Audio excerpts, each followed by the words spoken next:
30대 국방부 장관을 지닌 안기부와 국방부를 다 이렇게 두루 거친 장급의 인물이 흔하지 않잖아요. 이런 인물이 금독을 대한 제보를 받았는데 그걸로 나라고 하는 데 쓰지 않고 오히려 문재인에게 딜을 넣어서 속된 말로 빨대를 꽂아서 이권을 취한 그런 더러운이라는 걸로 좀 파악이 됩니다. 충격적인 얘기인데 한번 말씀 들어보면 제가 질문을 좀 던지겠습니다. 말씀 들어보겠습니다. 제가 그 2013년 3월 28일 날 중국에서 그 방랑생활 도망가가지고 킬라를 부치가 죽이려고 하니까 도굴단들이. 그래서 18개월 방랑자 신세를 마치고 박근혜 대통령이 당선되었기 때문에 제가 그 귀국을 했습니다. 그래가지고 그 당산역 근처에서 그 제 후배를 하나 만났는데, 저를 도와주는 후배가 달고 나온 여자가 한 사람 있는데 그 여자가 북한에서 온 탈북자였습니다. 그리고 그 여자가 특이하게도 39호실이라는데 한 20년 이상을 근무했대요. 그래 39호실이 뭐 하는 데냐 했더니 아마 그 외화를 벌여가지고 그 통치자금을 마련하는 그 최고 통치권자의 통치자금을 마련하는 그런 부서라고 합니다. 그러니까 그 여자가 굉장히 머리가 영리하고 그 아주 동작이 빠르고 그 잽싸지요. 소위 얘기하는 북에서는 최고 엘리트네요. 예, 그래서 저는 그런 데 관심도 없고 해서 그냥 그 후배가 데리고 온 손님이니까 같이 밥을 한 그릇 먹고 헤어졌는데, 그 여자가 이제 나중에 저를 갖다가 도와주는 이문현동의 금도구를 도와주는, 자기가 자청해서 도와주는 그 말하자면은 역할을 하겠다. 네네. 어떻게 도와주겠느냐 하니까 박근혜 대통령에게 알려가지고, 이 박근혜 대통령이 아마 모르고 있는 것 같은데 자기가 그 박근혜 대통령 앞으로 자기 이름으로서 등기 우편을 보내가지고 이렇게 국가적으로 이거는 하지 않으면은 이게 우리 2만 3천 탈북자들이 바로 그냥 뭔가 저게 대통령이 되고 나면은 문재인이가 대통령이 되면은 큰 배를 가지고 그냥 다 싣고 그냥 김정은이한테 강제로 갖다가 북송시킬 그런 의미다. 20조를 물론 정옥자 교수 20조를 다 알고 하는 말입니다. 그래서 이제 저를 도와주기로 했습니다. 그러던 어느 날 선생님 장관을 하고 2번씩이나 하고, 그 다음에 대단한 사람이 한 사람 있죠. 누군데? 했더니 건영애를 덜미깁디다. 그래서 내가 잘 알지. 내가 그분은 나를 몰라도 나는 그분을 이름을 들었기 때문에 잘 알지. 그런데 왜 그래 하니까 그분이 우파고 또 박근혜 대통령 편이니까 그분은 믿을 수가 있으니까 그분을 내가 만나게 할 테니까 좀 만나보시겠습니까? 그이야. 그런데 그분은 어떻게 당신이 북한에서 온 사람이 만나게 해줄 수 있느냐 했더니, 내가 그분하고는 아주 긴밀한 사이이기 때문에 만나게 해줄 수 있습니다. 그래서 코리아나 어느 날, 그때가 2013년 연말 정도 된다고 기억이 납니다. 코리아나 호텔에 커피숍 2층에 올라가는데 그 오른쪽에 은밀한 대화를 나누는 그런 큰 홀이 있어요. 거기서 이제 만났습니다. 근 장관을. 권영애 장관. 예. 자기 부인하고 같이 왔더라고요. 그래서 이제 인사를 하고 나서 그래 내가 듣자니까 부산 문현동에 어뢰 공장이 어떻고 금도굴이 어떻고 하는데 어떻게 된 거요? 저한테 얘기를 좀 해줄 수가 있나요? 그래서 내가 얘기를 하려고 나왔습니다. 해서 한 3시간 동안 얘기를 쭉 했더니 숨도 안 쉬고 숨죽여서 다 듣고 나더니 하는 말이, 야 내가 다 듣고 나니까 이제 내 눈앞에 가려졌던 안개처럼 짙은 안개가 눈앞에 짙게 드리워져 있었는데 이제 그 짙은 안개가 싹 없어지고 저 멀리까지 잘 보입니다.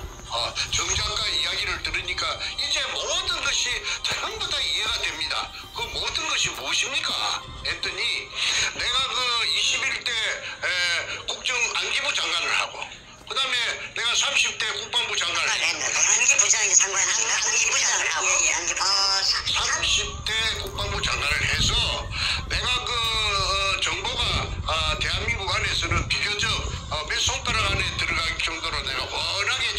사람인데 요 최근에 근래에 들어서 이상한 이야기들이 많이 들었다. 서너 사람으로부터서. 그 얘기가 뭐냐면 이상한 얘기가 뭐냐면은 그 문재인이라는 그 사람에게 어디서 돈이 났는지 돈이 엄청난 돈이 그 사람에게 있다고 그런 말들을 한 각각 다른 서너 군데로부터 들었는데 자기가 생각할 때 이해가 되지 않았다. 너무나 액수가 크기 때문에. 그래서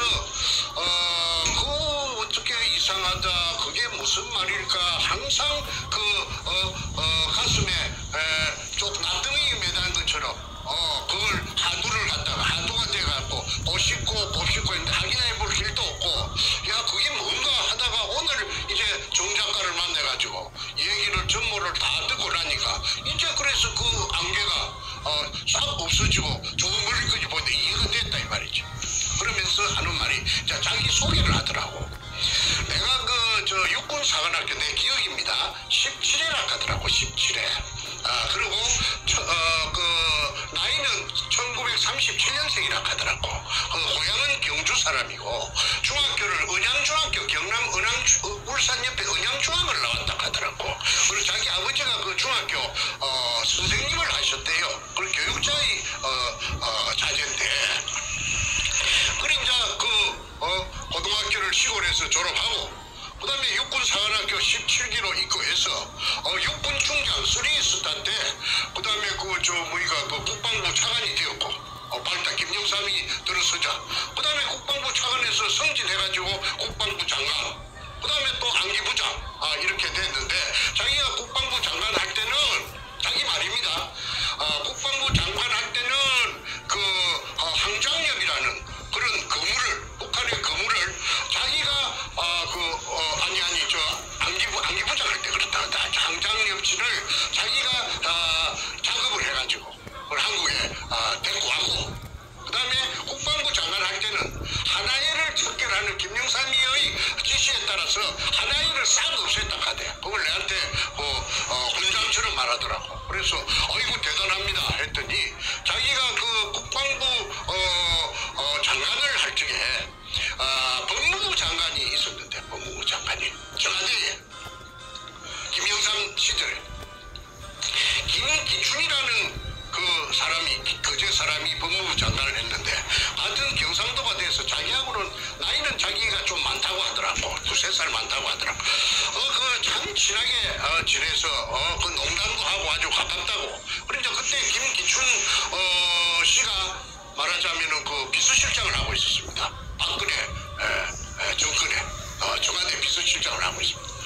그래서 내가 이제 이렇게 알았으니까 이걸 안 이상해. 내가 국가에 19살 때부터 국가의 은혜로서 내가 그렇게 높은 벼슬까지 내가 두 분이나 내가 했으니까 나는 국가에서 굉장한 혜택을 많이 받았다. 그러니까 국가에 이제 봉사할 기회가 이제 왔으니 보훈을 할 기회가 왔으니 내가 이 몰랐으면 몰랐지 이걸 안 이상해. 내가 가만히 있으면은 내가 이 사람도 아니다. 그러니까 내가 내 늙은 내 모가지를 국가에서 필요하다 하면 내가 모가지도 내가 내놓을 수가 있는 그런 각오가 돼가 있는데 이거 내가 알았는데 이 어마어마한 이 커넥션을 내가 안 푼다면은 내가 이 국가에 보훈할 길이 없다. 그러니까 나를 믿어주겠소? 하고 묻더라고. 그래 어떻게 믿어달라는 말입니까? 하니까 내가 언제까지라고는 내가 장담은 못하겠지만은 내가 어째도 이 일을 꼭 해결할 테니까 나를 믿고 내하고 같이 이 문현동 그 의뢰공장의 진실을 해결하는데 내한테 그 일을 맡겨주기를 바라요. 그거 참 내로서는 물어보나 마나 딱이지 다. 그리고 든든하기 짝이 없는데 그 장관을 2번씩이나 한 사람을 내가 국민학교 내가 선생 출신이 말이야. 만났으니까 그런 분이 자청해서 자기가 해결해 준다니까 내가 그냥 항공무지로소이다 이래 되는 겁니다. 그런데 하나 조금 뜰뜨름한 조금 깨름직한 게 있었어요. 그게 뭐냐면은 내가 80년도에 부산에서 선생을 할 적에 초등학교 선생을 할 적에 신문을 본 사회면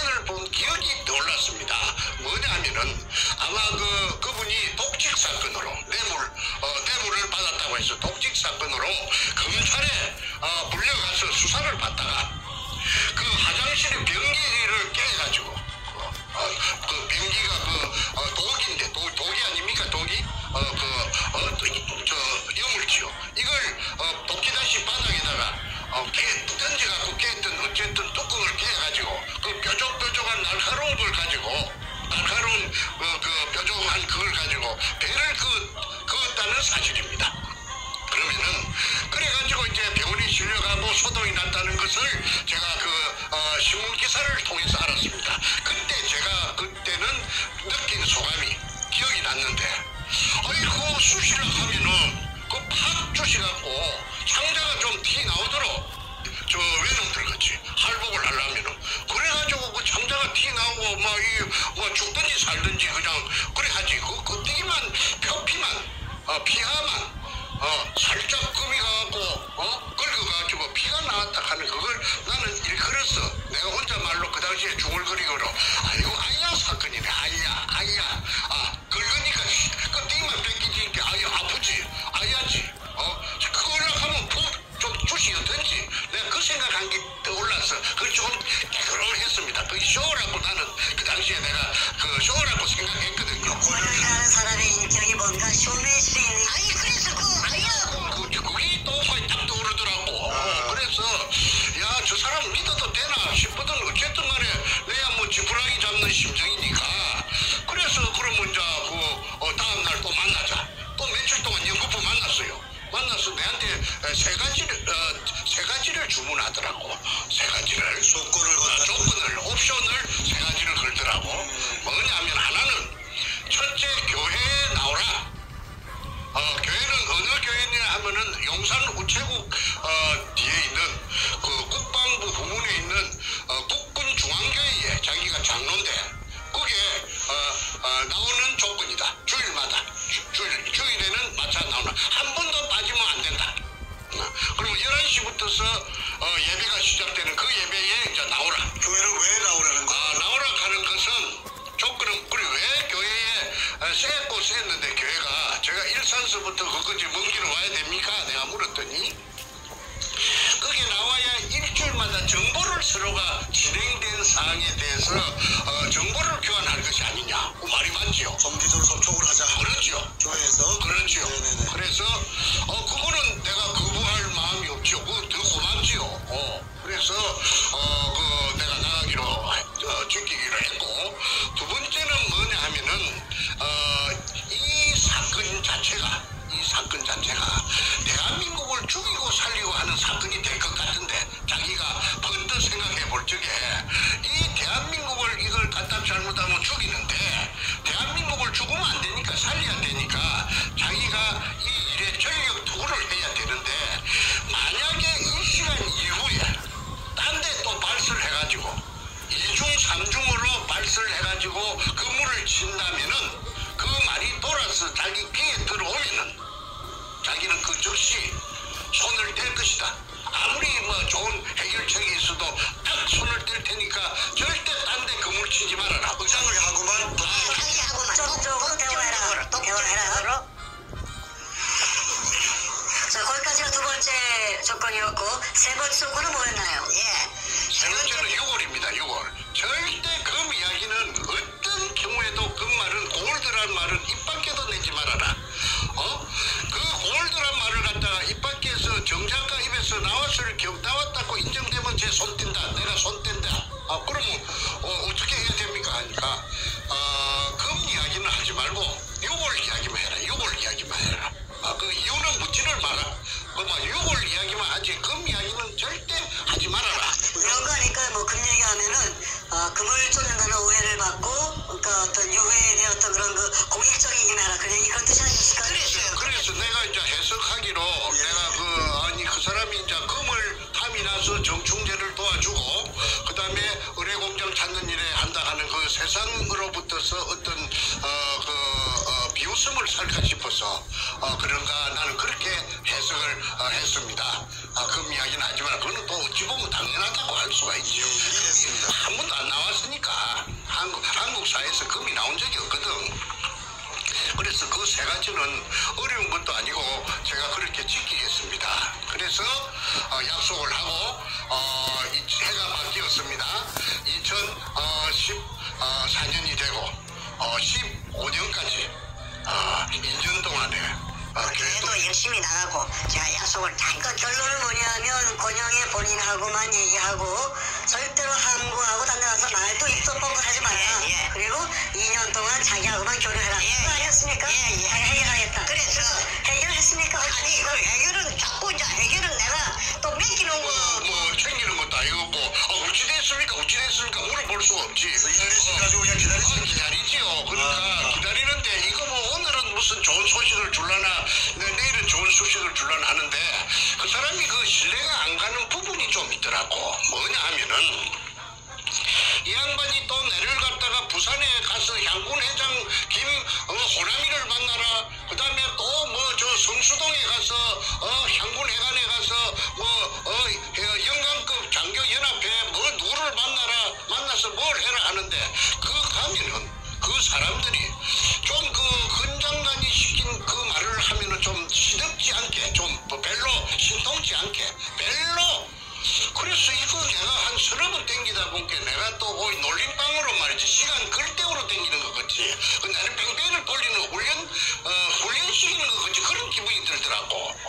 그래서 이거 무엇이 이게 옳은 일인가 그 구전 일인가. 내가 부산까지도 갈 때 내가 무슨 어디 월급 받는 사람도 아니고 내가 어디 뭐 연금이 나오는 사람도 아니고 전부 생돈을 가지고 땡기를 하게 죽을 지경인데 어이 동쪽으로 가라 서쪽으로 가라 하고 또 심지어는 한 번씩 내를 불러내는데 그 남산 케이블카 밑에 건국회라는 데가 있어요. 빗석이 있어요. 그 건국회에 총회항은 내를 꼭 나오라고 그래요.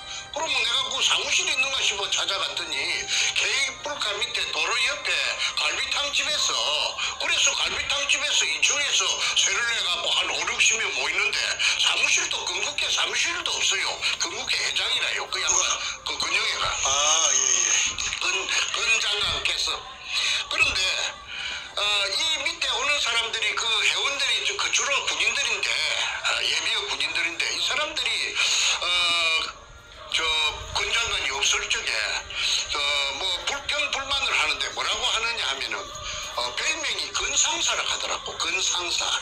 고령의 장관을 내서 장관을 건상사가 뭐 오늘은 뭐 어쩌고 저쩌고 산더라고. 그래 건상사를 누구를 보고 건상사라고 하여 함께.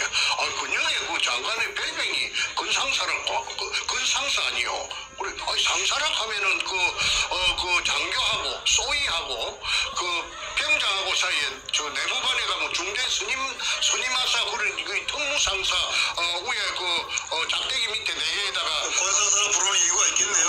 건상사 왜 건상사라고 그 계급을 몇 계급을 강등시켜갖고 건상사가 뭐요 했더니 좁쌀 영감이라고 이게 막 시시콜콜하게 막 오만 것 대만 것 다 챙기고 다 그거 하고 그 다음에 그 인색하기로 말하자면 구두쇠기로 이로 말할 수가 없다 이거야. 그러니까 권영애 씨가 없을 때 흉을 그렇게 받고 그래서 내가 건상사라 하는 그걸 내가 글을 쓰는 사람인데 충분히 내가 그 건상사 왜 건상사라 하는지 내가 어필할 수가 있죠. 그래서 내가 하나 회의감이 드는 것이 건상사라 하는 별명으로 자기네들 군대 후배들이 놀리는 그런 별명을 지을 정도 되면은 저 사람이 어떻게 이렇게 큰 이런 어마어마한 이런 일을 해결을 과연 해낼까 하는 그런 의구심이 들었어요. 그런데 아니나 다를까 그 김기춘 그 양반을 만났다 하는 그런 명쾌한 이야기도 안 하고 청와대에 자기는 마음대로 출입할 수 있다고 해놓고는 들어가서 박근혜 대통령하고 만났다는 얘기도 없고 내가 물어봐도 뭐 조금 더 기다리라 뭐 이런 식으로 조금 귀찮은 그런 기색도 보이고 박근혜 대통령한테 청와대 들어가서 그냥 같이 독대해가지고 그냥 얘기해버리면 되는 것인데 그걸 무슨 또 거의 뭐 결혼식 날 잡는 것 같이 이래 하니까 사람이 그냥 한장을 하겠더라고. 그러던 차에 한 번은 내를 보고 현장에 오늘은 내일은 현장에 한번 가봅시다. 부산의 현장이 어떻게 갑니까 하니까 자신의 그 동기생 친구 중에 6417기 중에 경남 진해 출신의 1사단장 하던 김아무개 소장 회장이 있는데 그 양반이 일사단장 할 적에 남심 땅굴에 대해서 동달로 해가지고 땅굴 샀는데 그래갖고 이제 새 고쟁이 2개를 가지고 이 다우징이라 하나 그걸 갖고 왔는데 백발백중이라 이거야. 땅 밑에 그 탐사하는 거. 탐사하는 거. 새 고쟁이 2개 갖고 하는 거. 다우징이라고 그러죠. 다우징 그거 막 백발백중으로 찾아낸다 이거야. 전문가다. 그리고 그 속에 무슨 금 같은 거 그런 금속이 있어도 다 그 반응을 다 체크할 수가 있으니까 그 건장관께서는 자기 친구 그 암흑의 소장님을 김 소장님을 초청할 것이고 그 다음에 내도 또 한 사람을 정작한 한 사람을 금을 찾고 그 다음에 굴을 찾을 수 있는 그런 사람이 있으면 한 사람 대라 그랬어. 그리고 나는 이제 그 강원도 원주에 그 윤아무개라고 필리핀에서 금 찾아서 인생을 바친 금 찾아다니면서 인생을 바친 윤아무개라고 내하고 나이 같은 사람이 있어요. 내하고 친구가 됐는데 그래서 윤아무개를 갖다가 이제 불러 올렸습니다. 그래서 이 윤아무개는 그 이전에 저 한국은행 지하 금고에 금이 얼마나 있는지 그 미션을 줘가지고 그 체크를 한번 그 측정을 한번 한 적이 있었는데 그 서울에 대해서는 그 사람이 청춘을 갖다가 필리핀에 25년 동안 돌아다녔으니까 서울 소공동 근처는 잘 모릅니다. 그런데 한 30분 만에 찾아내더라고. 그 미덕 신세계 백화점 앞에 그 조형물이 있는 동산같이 조형물이 있는 분수대가 있는데 그 밑이 저 한국은행의 그 금창고라 지하 몇 메다가 그 금창고인데 거기서 금의 양은 지하 몇 메다 그 냉장고를 했는데 지하 몇 메다 지점에 금이 요게 한국은행 그러니까 그게 한국은행 금창고인데 보유금이 한 15톤 정도 체크되네요. 이렇게 하더라고. 그러니까 그때 한국은행에 근무한 적이 있는 그 아주 높은 간부가 한 사람 그 옆에 있었는데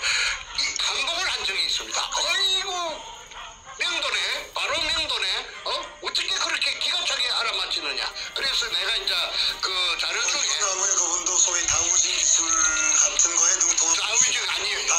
다우징 아니고 일본 옛날에 그 왕실에서 그 금을 쇠해놨던 그 창고 속에 금이 가득 들어가 있지 않습니까? 그 금을 갖다가 일일이 빼갖고 무게를 달락하면은 그것만 해도 막 어마어마한 일이기 때문에 금이 양하고 그 금이 그대로 온전하게 있는가를 측정하는 기계가 있대요. 그 왕실에서 내려. 그 기계를 이 사람이 어떻게 벤치마킹을 해가지고 자기가 보완을 해가지고 백발백중이라고 장담을 지하에 있는 금을 위치와 양을 확인할 수 있는 그런 기술을 그 기구가 있어요. 자기 시험상 시켜보니까 백발백중. 아니 그래서 지금 이제 주요 국가별 금 보유량 2010년 6월달에 나온 통계치가 여기 있는데 이게 보니까 국가의 금 보유량이 한국의 금 보유량을 한국은행 아까 말한 신세계 백화점 밑에 그 분수대 밑에 그게 있다고 했지 않습니까? 그게 있는 게 맞아요. 그런데 그게가 15톤이라고 했는데 여기 찍기가 있는 거는 14.4톤이라고 요 맨 밑에 찍기가 정확하게 지키네요. 바로 그냥 기가 막힐 지경이죠. 제가 화면을 잠깐 보여주겠습니다. 예. 야 그렇군요. 잠깐 여기 보시면은 여기 제목부터 보여드리겠네. 제목에 보면 주요 국가별 금 보유량 해가지고 2010년 6월 자료인데 미국이 8,000톤 어마어마하게 많고 1등이고 쭉 내려가서 대한민국이 금 보유량이 56인데 14.4톤으로 공식적으로 통계가 잡혀 있네요. 근데 그분이 말씀하신 15톤 집었으니 정확하게 그래서 의심의 더 이상 그 사람의 실력에 대해서 의심을 할 수 있는 그게 조건이 아무것도 없지요. 그래서 이제 윤을 불러들여가지고 그 군인 출신 그 권영애 씨의 군인 출신 그 다우징 전문가 한 분하고 바로 이 윤아무개하고 두 명을 데리고 현장을 갔다. 됐습니다. 그래서요. 근 장관의 부인성 승합차를 고속도로 버스 전용 차선에 달릴 수 있는 걸 타고 그 부산 현장에 갔습니다. 가서 이제 두 사람이 이제 그 현장에 피가 부슬부슬 오는데 그 육군 소장 그 군장관의 친구하고 그 다음에 이 원주에서 온 그 윤하고 둘이서 이제 금시초문으로 만났던 것입니다. 그 사람들도 둘 아는 사이가 전혀 없지요. 그런데 둘이가 딱 일치가 되는 것입니다. 여기서 저기까지 약 몇십 메다가 되는데 그 지하 몇 메다 지점에 공간 반응이 나오고 그 이제 밑에 공간 반응이 나오는 그게 어마어마한 공간 반응이 나는 그게 의뢰공장입니다. 그리 이제 그 동네 일대를 쏘다니다가 이제 특기사항이 이제 두 사람이 다 공간 반응이 일치가 되는데 그 옹벽 위쪽에 산동네에 그렇게 말하자면 내가 구멍 뚫은 그 산후의 그 근처에 1174번지입니다. 1174번지입니다. 박상조라는 그 사람의 집이 약 40평이 있었어요. 그 집 밑에서 금 반응을 300톤을 체크했습니다. 300톤. 100톤, 300톤을 체크를 누가 했느냐? 두 사람 다 똑같이. 두 명 다 똑같이 300톤이라고. 예. 그래서 그 밑에 그런데 이거 희한한 말은 그 구멍을 뚫는 시추 기계를 전공하는 그 기계를 보링하는 기계를 동원해서 이게 내가 자기가 발악하는 그 위치에다 구멍을 뚫으면은 금을 이렇게 찍었어. 그 무지개에 바로 그 기계가 좁히단지 들어가서 찍었어. 그 금가루가 묻어 올라온다 카대. 묻어 올리겠다고 자신하는데 그렇게 아까 소장도 일치되고 그다음에 원주에서 온 이 필리핀 이것도 일치가 되고 이러니까 기분이 좋다고 그날 의뢰공장 찾는 것도 확인했고 그다음에 금도 300톤이 나오니까 아까 건상사라고 불리는 그 건장관께서 돌아오는 차속에서 기분이 좋은지 그 봉투를 갖다가 하나서 그 잡아내갖고 갈라주더라고. 그게 이제 그 문현동 일대 중에서 한 특정 부분에만 300톤이라는 얘기죠? 그렇죠. 그게 1174번지인데 그게 이제 도굴단이 만든 그 지도 의뢰공장 내부 도면에 보면 금이 있다고 표시가 되어 있습니다. 백준업이가 그 금을 거기가 지하 백공장이죠? 지하 1공장. 자, 먼저 다시 정리하죠.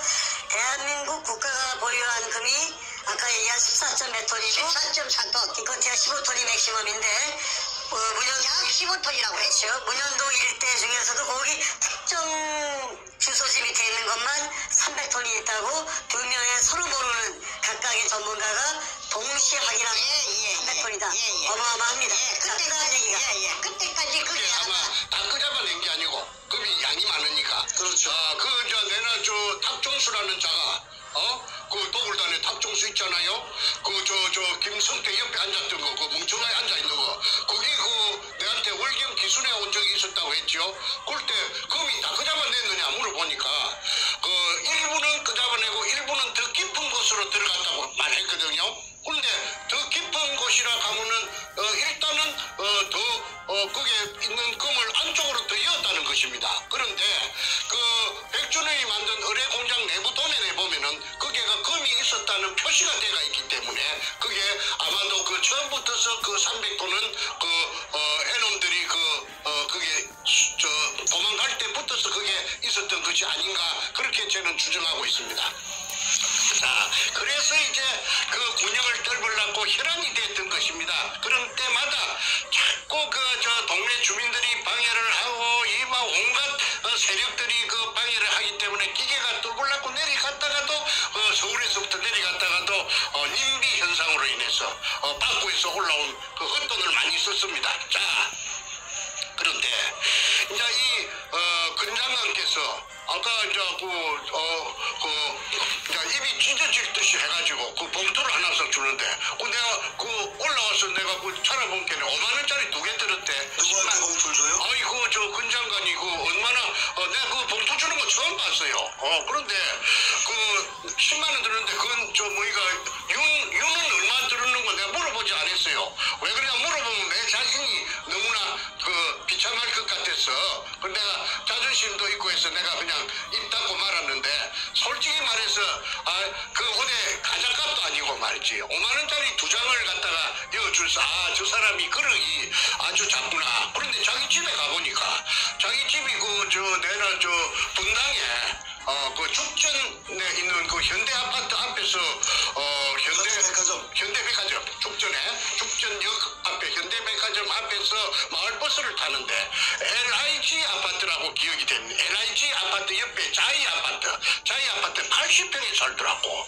80평에 그거 늘은데 어떻게 이 집이 운동장 같은 집에 삽니까 하니까 자기가 평생에 책이라든지 무슨 이런 물건 같은 걸 버리기도 아깝고 해서 식구가 며칠 되지 않지만은 이런 넓은 데 아니면 안 된다고 그래서 뭐 집은 대걸 같은 집에 살다. 잘 사네요, 소유에서. 80평짜리 아파트 살기가 쉽지 않죠. 청소만 하려고 해도 청소하는 전담 요원이 한 사람 있어야 됩니다. 자, 그래서 연금도 나오고 또 장관하면서도 많이 벌 있을 건데 그렇게 항상 오라고 해가지고 가면 밥때가 되면은 죽전역 앞에 현대백화점 뒤에 항소곱반이라고 갈비탕집이 있어요. 불고기도 팔고 불고기는 내가 한 번도 안 얻어먹어봤고 갈비탕 5,000원짜리 항상 그겁니다. 그래서 그거라도 내가 나는 5,000원짜리 그런 거는 내가 시들해서 잘 안 사 먹는데 거기서 내가 5,000원짜리를 질리도록 먹은 그 기억이 납니다. 어쨌든 그분을 헐뜯으려고 나온 것이 아니고 항상 사이드로 뺑뺑 돌더라고. 사이드로. 문현동 현장에 처음 간 거는 한 번밖에 없고 그리고 내가 그 다음에 이제 KBS PD 양성모라고 기억이 됩니다. 키가 좀 후리하게 큰 길. 이걸 뭐 어떻게 해가지고 양성모죠. 양성모. PD를 이 젊은 사람을 갖다가 어떻게 해가지고 이 사람 됐고 저 중국의 해남도에 뭐 가고 그거 갔다 오고 프로를 찍고 그랬었더라고. 그래서 왜 해남도를 부산 문현동을 놔주고 해남도는 그 하이난섬. 해남섬에 삶 알았는데 그게 옛날 외전 때 우리 한국의 핵무소에 있는 교도소죠. 있는 제수들이 그 해놈들이 거기에 가서 노력 봉사를 예를 들어 6개월 하면은 너가 자녀 형기를 삭감해 주겠다고 이래갖고 자원서를 받아갖고 수많은 한국의 제수들을 인적 자원이 부족하니까 해군기지 공사하는데 싣고 갔어요. 거기에 가서 해방이 되자 돌려보내야 됨에도 불구하고 돌려보내려면 귀찮으니까 거기에서 총을 쏴면은 총알도 아까우니까 그냥 구디 파갖고 인부들 씨가 큰 구디 파갖고 자기 구디에 자기가 막 죽창으로 찔러 죽이고 그만 총에 대금 꽂아갖고 찔러 죽이고 그만 개머리판으로 두들고 그만 망치로 때리고 해가지고 강제 징용된 사람들 희생된 현장을 갔다 이거지. 예, 그래서 이제 그게 고구마밭에 이제 말을 갔다 온 이야기를 그래야 돼. 고구마밭에 고구마가 무성한데 흙을 구두발로 가지고 앞뿌리를 가지고 흙을 한 10cm만 덕덕 걷으면은 탁발에 밟히는데 거의 두개골이라 두개골.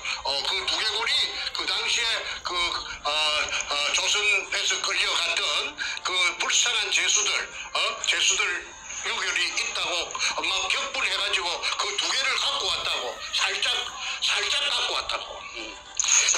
그래서 항상 그렇게 내하고 문현동하고 무슨 해남도하고 상관이 있으며 요걸 하고 요걸 청계가 지금 규명을 해야 되겠는데 해남도 요거를 갖다가 물론 그것도 중요한데 자꾸 그걸 바깥으로 돌더라고.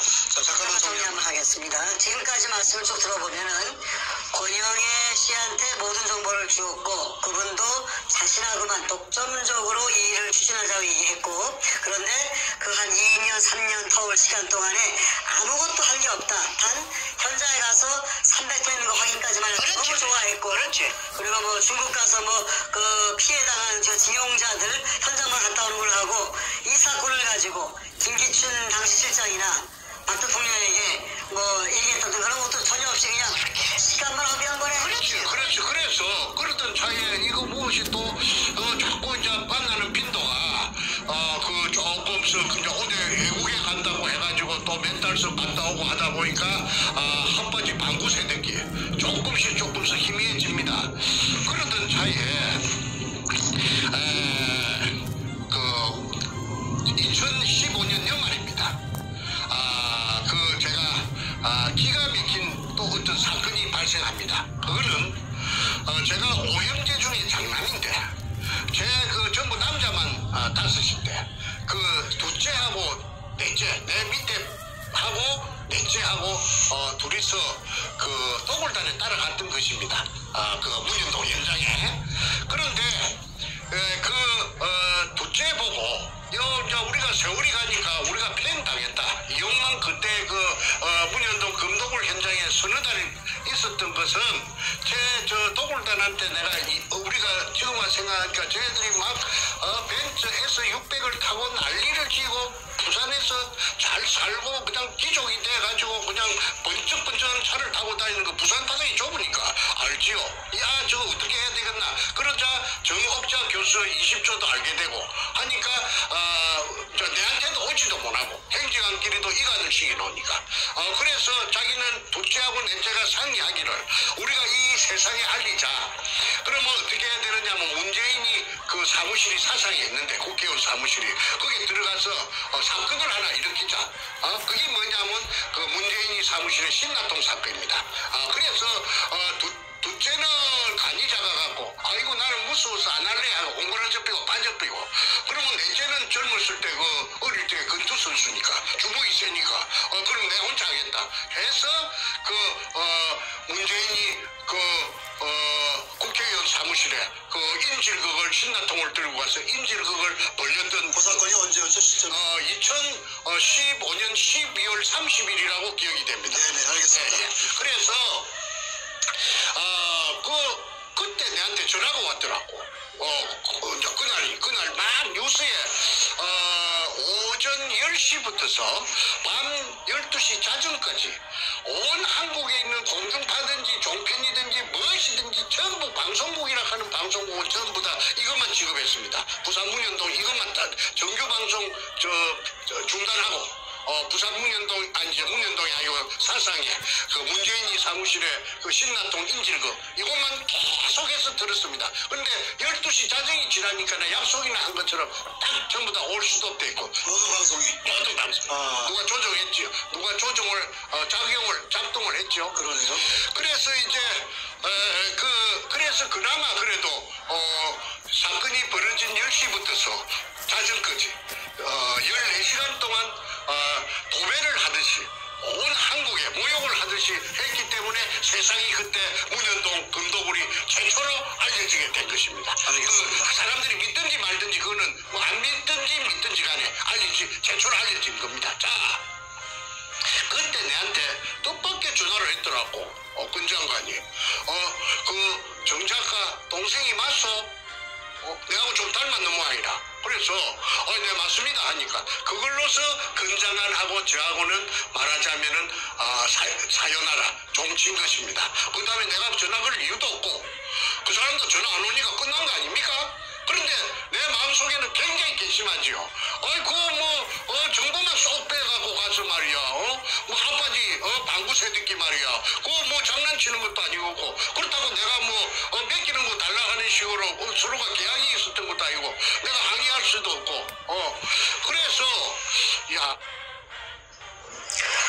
자, 잠깐만. 제가 한번 좀 질문을 하나 할게요. 좀 납득이 안 가는 부분이 있는데, 그렇게 2, 3년간 공을 들이고 권장관과 관계를 맺다가, 이번에 그 동생분의 그 문재인 사무실 신나 사건이 벌어지자마자, 그러고 이제 관계를 끊었다 하셨는데, 왜 끊으신 거죠? 아니, 그쪽에서 마무리를 해줘야 될 텐데, 2년, 3년 동안, 횟수로 3년 동안 질질 끄고 사람을 갖다가 민방위 훈련시키는 것처럼 골탕을 먹여놓고는, 애국에 간다, 어쩐다 해가지고, 그냥, 문현동하고는 별로 관심도 없고, 하니까, 저 틀렸구나. 나는 이미 고표를 쳤습니다. 그렇다고 해서 그 사람이 내하고 나이가 얼추 같다고 하면은 다 어찌라도 할 텐데, 그러지도 못하고, 장관을 2번이나 했으니까, 내가 항의도 할 수가 없고, 그러던, 차에, 내가 정보만 또 쏙 빼가지고 또 이용당했구나. 그러면 저 사람은 그 정보를 갖고 어디에 썼을까? 내가 바보가 아니니까 생각해봤지요. 그거는 저는 그렇게 생각합니다. 특수궁 앞에서 시청 앞에서 당기국의 태극기를 할 적에 그 사람이 밖에도 그게 나타나고 또 좀 있다가 헌법재판소 앞에서 단식을 한다고 해서 나는 당장 저 사람이 쇼를 하고 있구나. 아까 제가 서두에 말씀드린 것처럼 아이아 사건 이야기했습니다. 그 검찰에서 그 화장실 변기를 깨뜨려 가지고 피부 껍데기만 조금 나가고로 그래서 내 아이아 사건이라 했는데 아이아 사건도 쇼고 그다음에 그 헌법재판소 앞에서 저 단식하는 것도 내가 볼 때는 쇼입니다. 그리고 내한테 모든 정보를 가지고 간 것도 해결해 주겠다는 것도 쇼고 전부 연결이 되지요. 그러면 그 사람이 정보를 빼갖고 어디에 썼을까를 내가 맨날 며칠로 두고 내가 연구를 해본 결과가 내가 그 뽑은 답안을 하나 찾아냈어요. 그거는 그 사람이 그 태극기 우파라고 말이지 온 국민들이 알아볼 수 있도록 그렇게 쇼를 하면서 뒷전에 그 문현동을 갖다가 2년 반 3년 동안을 갖다가 그 횟수로 3년 동안 속속 깊이 전부 다 빼가지고 그게 아까 문현동 1174 1번지 그 박상조 집 밑에서 금 300돈이 있다 하는 것까지도 알은 사람이 그런데 그걸 어디 그만 가만히 있고 뭐 입에 잡고 채웠겠습니까? 목적이 있어서 그렇게 빼냈겠지요. 그것은 내가 볼 때는 문재인이하고 서로 보지 않는 곳에서 책상 밑에서 내통을 하고 있었다. 그러면 어떻게 내통했느냐? 그 정보 개통에 놀던 사람이니까 자기 부하들 많을 거 아니에요. 부하들을 갖다가 그 문과 촉에다가 저 보내가지고 심부름을 우리 장관님이 당신이 부산 문현동에서 한 짓거리를 다 알고 있어. 다 알고 있어. 그 다음 말은 할 필요가 없지요. 다 알고 있어. 그 다음 말은 생략인데 점점점인데 그걸 굳이 표현을 한다면은 점점점을 지우고 표현을 한다면은 너 죽을래? 죽어볼래? 하는 말하고 같다고 봅니다. 너 죽어볼래? 너가 한 일을 다 알고 있는데 너 내가 이거 터뜨리면 너 죽어? 그 말하고 같겠다고 보겠지요. 그러면은 저쪽에서는 맹색이 육군사관학교를 나와가지고 국방부 장관도 하고 그 다음에 그 일국의 정보를 전부 다루는 안기부장을 하고 그런 무시무시한 사람이 너 죽어볼래? 하면은 이거 폭로하면 큰일 나겠구나. 그 다음에 어떻게 해야 되겠다. 이거는 제 입으로 차마 말하기가 난처해서 제가 생략할 테니까 국민이 방송을 보시는 유튜브를 보시는 국민 여러분께서 그 나머지를 그 빈 공간을 채워주시기를 바랍니다. 너 죽을래? 내가 너가 한 일을 다 알고 있어. 그 다음에는 그쪽에서 저 금도둑놈이 그 다음에 그 금도둑놈이 할 그 문재인이 그 청와대를 강제 찬탈해갖고 점거하고 있는 주식회사 금처리 주식회사 동물금 처리 주식회사 대표이사 문재인이가 할 행동은 입을 막아야 될 거 아니야. 입을 벌리겠다 하는데 죽이겠다 하는데 그럼 입을 뭘 갖고 막겠습니까? 떡을 갖다가 발라야 될 거 아니에요. 떡을 찹쌀떡을 하나 갖다가 입 안에 물려놔야 될 거 아닙니까? 그래서 그 찹쌀떡이 뭔가는 여러분들이 방송 들으시는 분들께서 국민이니까 판단하시고 그 다음에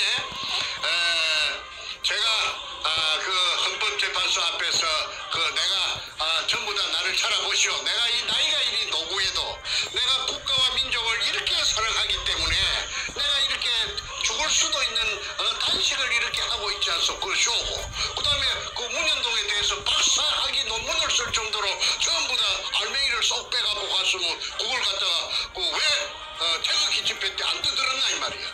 그걸 떠들었으면은 그때 이 나라가 말이야 바로 잡히고 저 박근혜 대통령 저 감옥에 가지도 않고 말이야. 이 나라가 바로 뭔가 그때 정체가 드러났기 때문에 저 작살날 뿐일 거 아니야 말이야. 그 다음에 그 청와대 주사파들이 정리하지도 못하고 전부 다 맞아 죽었을 거 아니냐 이 말이야. 그런데 그때 입 쳐닫고 말이야. 그 다음에 쇼만 하고 말이야. 그래서 내가 쇼라고 하는 거라. 쇼의 달인이라고 지난 6월 12일 날 2018년 6월 12일 날 미국에 오기 직전에 그 인천공항에서 시간이 좀 남았어. 거기서 안부를 찍어 찍었어요. 종교 깡패라고 근영에 그다음에 또 하나 더 있어요. 경실련 만든 그 진짜 야가 빠진 깡패 그거 있죠. 그 인상도 고약한 거 서경석이라는 그자는 이 방송을 하니까 그 고작 내한테 항의한다는 것이 뻥이야 하고 SNS에다가 내가 방송한 것이 뻥이라고 그러대. 자, 그런데 6월 15일 종교 깡패라고 내가 근영애를 1차 내가 그 정체를 내가 폭로하니까 그 이후에 이 사람도 창피한 건 알았는지 그 이후에 공식 석상에 보이질 않는 거야. 그거는 뭘 의미하느냐.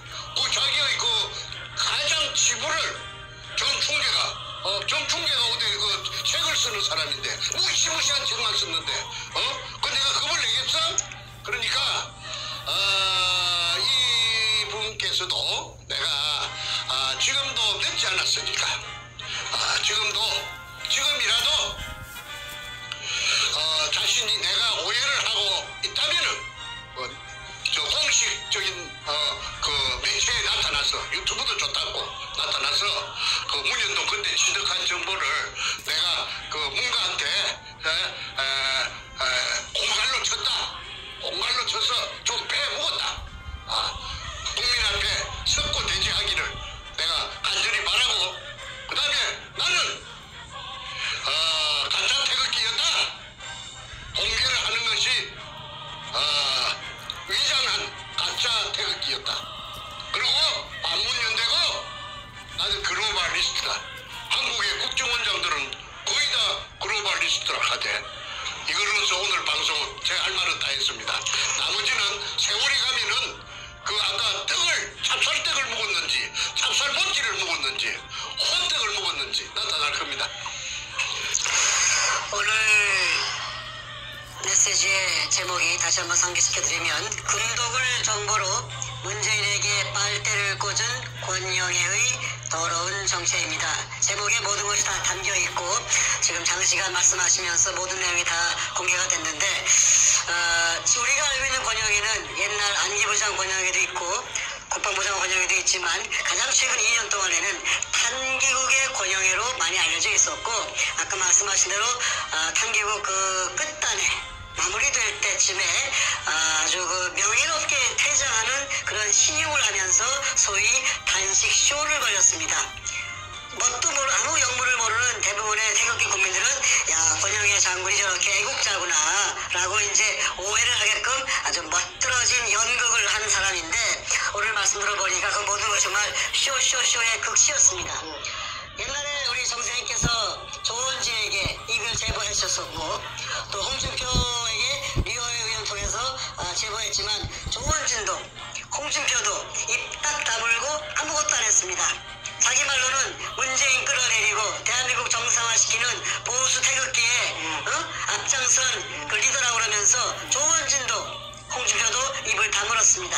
권영애는 설상가상으로 모든 정보 다 뽑아가고 시간 2, 3년간 낭비시키게 만들고 그러고 나서 연이어서 지난 2년 동안에 이 사태 동안에 탄기국의 어른으로 행세하면서 입 딱 다물고 정선생 말씀대로 문재인 향해서는 한마디도 안 했습니다. 정말로 육두문자 튀어나오는 인간입니다. 자신의 진심이 있다면은 그것서 문현동 금독을 떠들었으면은 내가 그 사람을 정체를 갖다가 이렇게 그 나이 연세도 많으신데 내가 공격할 이유가 없죠. 싹 빼갖고 와서 자기 장사해버리는 거야. 자기 이속만 챙기는 거야. 참 현실입니다. 가슴이 먹먹해집니다.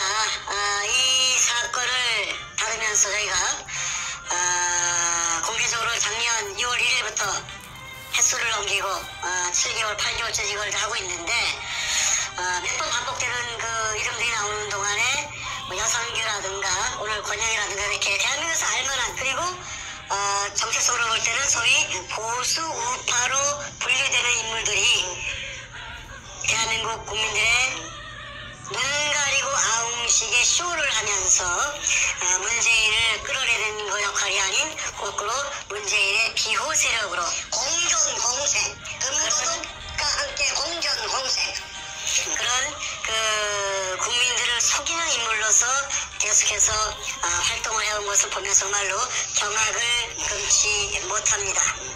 자, 권영애는 이렇게 금독을 정보로서 국가를 살리는데 그 정보와 자신의 인맥과 또 대한민국 내에서 알아주는 그러한 그 경험을 가진 인물인데 그렇게 좋은 데 쓰지 않고 오히려 문재인을 협박해서 그 금 재물을 나눠 먹게 하는 소위 얘기하는 빨대 꽂기를 하고 자신은 그 와중에 국민들 눈물 뚝뚝 흘리면서 태극기 집회하는데 가짜 태극기 행세하고 문재인을 오히려 막아주고 도와주는 문재인 비호 세력으로 활동을 하였습니다. 그리고 자신은 마지막에 멋지게 퇴장하기 위해서 편기국 말기에 단식쇼로 이 상황에서 슬그머니 빠져버리고 이제 더 이상 나오지 않습니다. 나올 이유도 없죠. 나올 이유도 없고 본래 연극은 잘합니다. 나올 이유도 없고 나와봤자 오히려 본전도 못 걸리니까. 자, 여러분 오늘 메시지 여기서 마무리를 지어야겠습니다. 정말로 문재인과 권영애가 둘이 밀실에서 만나서 어떠한 딜을 했는지 지금 우리는 알 수가 없습니다. 그러나 지금까지 보여진 모든 정황들 근거에서 사건은 정황적 근거에 대한 추적으로 시작하는 거 아닙니까? 이 모든 정황적 근거에서 권영애는 자신의 정체성으로 볼 때는 문재인을 끌어내기 위해서 앞장서온 인물인데 대놓고 그런데 이 모든 정보 문재인을 박살낼 수 있는 정보를 가지고 오히려 입을 다물고 조용히 어디로 사라졌다. 무슨 말을 들었겠습니까? 국민 여러분께서 마지막 판단에 빈칸을 채워주시기 바랍니다.